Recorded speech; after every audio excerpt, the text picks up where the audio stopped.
breaking news. The FBI sweeping in, making more than 30 arrests tonight, including an NBA star and an NBA coach who was coaching a big game just last night.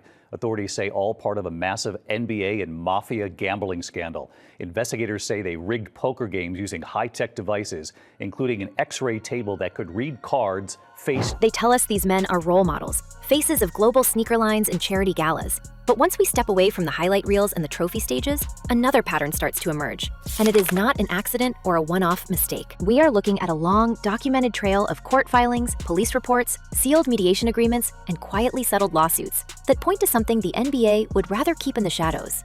A generation of superstar fathers who could dominate on the court and still leave chaos, absence, and fear inside their own homes. When we line up the timelines from the 1990s through 2025, the same story keeps repeating with different jersey numbers. Pregnancies pushed into the background, support battles dragging on for years, threatening late-night calls, and children growing up watching their fathers on national television while waiting for a phone call that never comes. And as we walk through these cases one by one, it becomes harder to believe this is just personal drama, rather than a culture that protects the brand first and the families last. Great Larry Bird joining us here on set. What do you remember about induction night? It was very exciting. You know, you play your whole career, and it's like the ice cream on the cake at the end. You know, you just dream about things like this, and fortunately for me, I played with a great bunch of guys to help me get here. We can start with the most jarring contrast. The players marketed as charismatic or family-friendly who, away from the cameras, are surrounded by allegations of intimidation, harassment, or tactical silence. In the late 1990s, Larry Johnson was selling sneakers and sitcom-style ads as Grandmama. But court records say that by that time, he had 5 young ones with 4 women, and a support trail that would later help push him into bankruptcy. Around the same era, Larry Bird was closing out a Hall of Fame career in Boston. Yet his biological daughter, Corey, was mailing him report cards and letters in the 1980s and early 1990s, often with no reply, while he focused publicly on the 2 adopted children he raised with his second life. Moving into the 2000s and 2010s, Dwight Howard, one of the most recognizable faces of the league, was fighting public claims from multiple mothers that his support and presence came on his schedule, under his terms. Even as he went on radio in 2020 and 2024, stressing that he provided a good life and simply made not really the right example by having 5 young ones with 5 women. Meanwhile, the legal paper trail around former big men like Jason Caffey and Shawn Kemp shows what happens when that pattern scales up and collides with aging bodies and shrinking contracts. Caffey, a 2-time champion with Chicago, fathered 10 young ones with 8 women. And by 2007, he was buried under more than $300,000 in arrears, rejected in bankruptcy court, and facing arrest warrants from judges who said he had ignored orders stretching back to the mid-1990s. Shawn Kemp, one of the most explosive forwards of the 1990s, became a symbol in a 1998 Sports Illustrated piece that estimated roughly 1 out-of-wedlock young one per NBA player, as his own support obligations reportedly climbed towards 6 figures per month. And insiders in Seattle blamed his mid-season slump on the financial and emotional weight of being a father to a bunch of young ones across multiple homes. The league never built a campaign around those realities, but the courts kept the receipts. Then there are the stories that go beyond financial strain and into something darker, where alleged emotional abuse, threats, or looking the other way become part of the picture. Larry Johnson's situation did not stop with unpaid invoices and high monthly awards. By 2015, bankruptcy filings showed more than $120,000 owed and nearly $900,000 in claims from 4 women, even as one mother publicly defended him, and another, Laura Tate, described years of harassing calls tied to friends in the league before a court confirmed paternity and ordered one of the highest support packages of that era. In a separate case, a 36-year-old boxer named Casey Crummell told Las Vegas police and reporters that after a brief relationship in 2014, Johnson left a voicemail so disturbing that investigators kept the audio, with him allegedly saying, "You're a piece of shit. I'm gonna shoot everybody around you in the head." And then launching into a racist rant aimed at her trainer with, "Go back to Mexico if you don't speak Inglés." She filed one report on July 4th and another after more anonymous calls and texts linked to a Texas area code where Johnson was born, building a pattern that, according to sources who reviewed the records, looked less like a private breakup and more like a campaign of pressure. This is fun today. I'm wearing a pink shirt. Yeah, it looks good on you. Well, great. So how you feel? How you feel? It's great. I feel You great. look good. How you feel? Thank you. I look like I feel great. No, I feel Chris Bosh's public persona has long been that of the thoughtful Hall of Famer, the 3rd star who sacrificed his own numbers in Miami and later spoke about mental health and creativity. But even his household has not escaped serious accusations behind closed doors. In 2024, former assistant Olga Kirpicheva filed a lawsuit in California, saying that years of work for Chris and his wife Adrian left her with severe anxiety and panic attacks, and, more explosively, that a male relative on the payroll repeatedly pressed himself against her and propositioned her, while Adrian allegedly brushed off her reports with a laugh. Later, during an August 2022 youth camp in Indiana tied to Chris's name, she says a coach came to her hotel room after 1:30 a.m., claiming to return car keys, and forced himself on her until she screamed and he fled, with her attempts to discuss it with Chris supposedly met with distance and the chilling line, "There's not going to be a Monday for me," when she asked for a private talk. The Bosches have denied the claims in a September 11 filing, accusing her of misconduct and fraud. But that denial sits now alongside a growing pile of stories about stars who could see everything happening on the court and somehow miss what was happening just steps away in their own orbit. Yeah, I ain't drafted him. Yeah, you didn't know that. I feel like that's not like a talked about story, you know? Yeah. Or maybe sometimes it is. Yeah. Wow.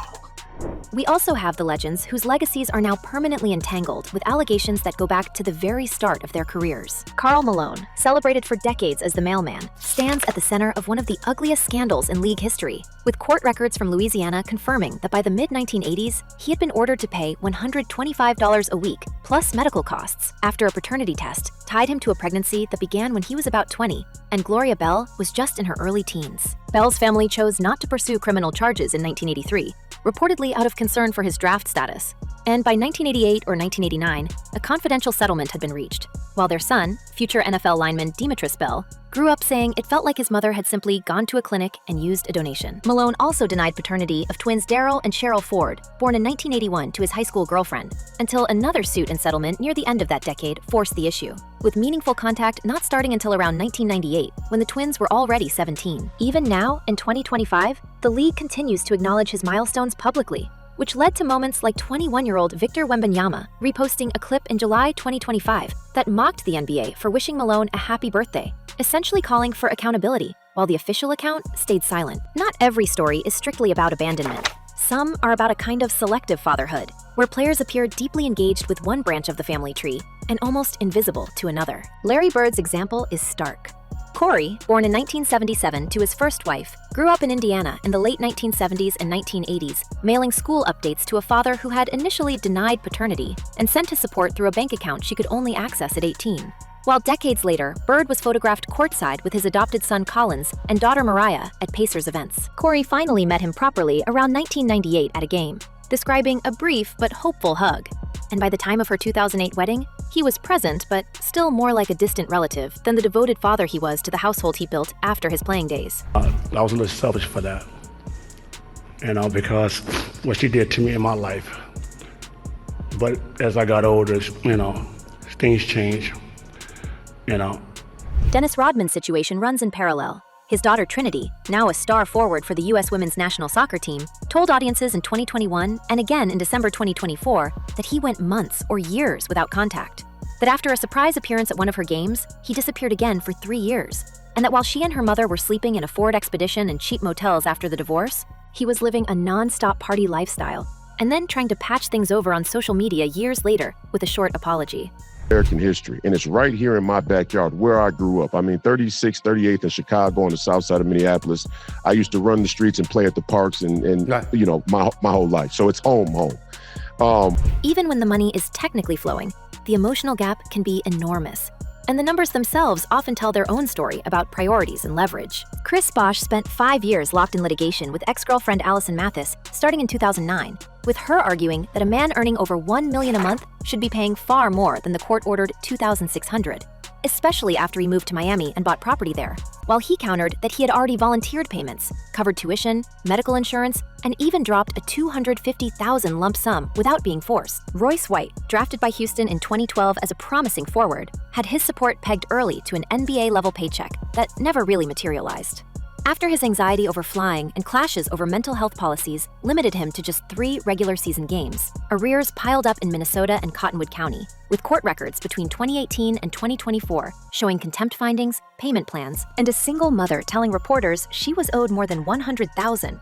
and could never rely on his checks to feed their young one. White has argued in long posts and open letters that the system is punishing him for both his illness and his politics. But the unpaid balances, the threat of up to 180 days in jail, and the fact that he is now a 2024 Republican Senate nominee in Minnesota, turning his story into a talking point, only sharpen the contrast between his public messaging and his private obligations. Viral for a lot of things. And I want to talk about that too. And what I do in my personal life is nobody's business. Thank you. I just want you to answer that. I keep going. It's nobody business. Right. And if you inquire, why? Why? Because I was just explaining to other people. Why? Oh, not for me. I don't give a bro. I want to talk basketball. I want to talk other but they're going to say, PR, you just didn't do your job. This is part of the job, the part of the job, right? Dwight Howard's name surfaces twice in this hidden ledger. Once as the former All-Star chasing a possible late career reunion with the Los Angeles Lakers after a disastrous relationship with agent Charles Briscoe, and again as the father at the center of multiple overlapping family disputes. In December 2024, Howard spoke openly on his own podcast about how Briscoe misled him on a $7 million offer from the Lakers, how a federal case ended with the agent pleading guilty to wire fraud and losing his certification, and how he now wants another chance in purple and gold, with Anthony Davis no longer eager to play center. But off the court, ex-partners like Royce Reed and Tiffany Render have painted a far less controlled image, describing court battles where support dropped from $122,000 a month to $3,000, where subpoenas and legal motions felt like weapons, and where Reed's own 2022 neglect charge, tied to an incident with their son Braylon, became another way for him to distance himself, while still insisting in interviews that he has always been a great father with room for improvement.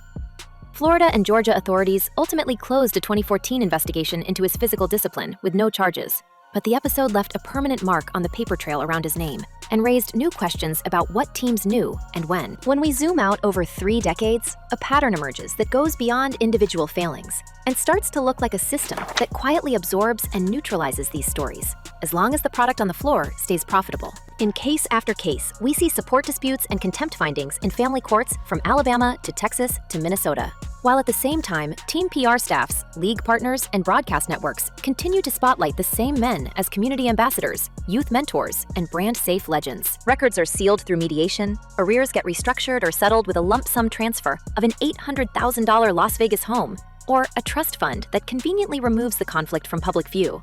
And any outlet that tries to follow the full thread finds itself up against NDAs, no comment statements, and a powerful incentive structure that rewards silence. And yet, even with all of that machinery running in the background, some of the most devastating testimony now comes directly from the next generation of sons and daughters, speaking into microphones with their own careers on the line, and forcing us to ask how many more stories like this are sitting inside sealed files and private DMs, waiting for the moment the facade finally cracks. And if the public image is all about sacrifice and team spirit, the private finances tell us something very different. Because over and over, we see the same pattern. When the cheering stops, the lawyers step in. And the first thing to get restructured is not a contract with a franchise, but a promise made to someone at home. We see support orders carved down from life-changing numbers to something that barely covers rent, achieved not by sudden poverty, but by careful residency claims, appeals, and jurisdiction fights that drag on for years, while the person waiting on the other side watches the bills pile up. We see high-earning stars insisting that a few thousand a month is more than enough, even as they close on beachfront properties and negotiate new business deals, turning courtrooms into financial chessboards where every move is about protecting assets, not repairing relationships. Winning streak has ended. Your luck has run out. Violating the law is a losing proposition, and you can bet. In case after case, it looks less like a misunderstanding and more like a playbook. One former champion tried to shelter obligations behind bankruptcy, filing in Alabama in 2007 to gather his debts. Most of them support orders linked to a peak earning period that was already over, only to have a judge reject the plan and expose him to a wave of new lawsuits. Another role player from the 1990s saw his support jump from a few thousand to tens of thousands a month after a fresh contract, then immediately appealed, demanded fresh paternity tests, and stalled on a promised house, forcing his former partner and their family to leave a property they thought was theirs. When the money got tight, it was not the luxury lifestyle that moved first. It was the people who could not afford teams of attorneys. At the very top, we see how power lets numbers bend. A Hall of Fame big man who made more than $100 million over his career was ordered in Louisiana to pay just $125 a week, plus medical expenses, for a son whose conception came under circumstances that still shock new fans when they hear the age difference. That amount was locked in while his salary exploded, then quietly wrapped in a confidential settlement before most of the public ever heard a word. In another case, a beloved forward fought to keep support pegged to a Texas figure of $2,600 a month, even as his move to Florida opened the door to arguments for something closer to $30,000 under local law. His side answered with tax returns, residency claims, and voluntary lump sums that, while large on paper, kept the official order low and the narrative firmly in his control. So where does that leave the people watching at home? The ones who buy the jerseys, stream the highlight mixes, and cheer every time a buzzer beater drops. We are not sitting in those courtrooms. We are not reading those sealed filings. But we are part of the economy that makes it profitable to look away. Every time we call a player great without asking what that greatness cost outside the arena, we help keep the two stories separate, the one on the screen and the one in the files. And maybe that is the most uncomfortable question of all. If we know that so many of these legends built their public image on top of private hurt, how much longer are we willing to clap and pretend we do not see it? Because, in the end, this is not just about missed birthdays and unpaid support. It is about a culture that decides some people's pain is an acceptable line item in the business plan. The next time we watch a pregame ceremony, will we think about the families pushed into smaller apartments? The young ones who learned to replace a parent with a trading card? The voices that got quiet after a settlement check cleared? Or do we keep chanting, keep spending, and tell ourselves that what happens off the court is none of our concern? As we step away from this story tonight, we have to ask, are we just innocent fans? Or are we part of the machine that lets all of this happen in plain sight? Let us know what you think in the comments. Stay sharp, and until we talk again, take care of the people in your real life the way these stars were supposed to.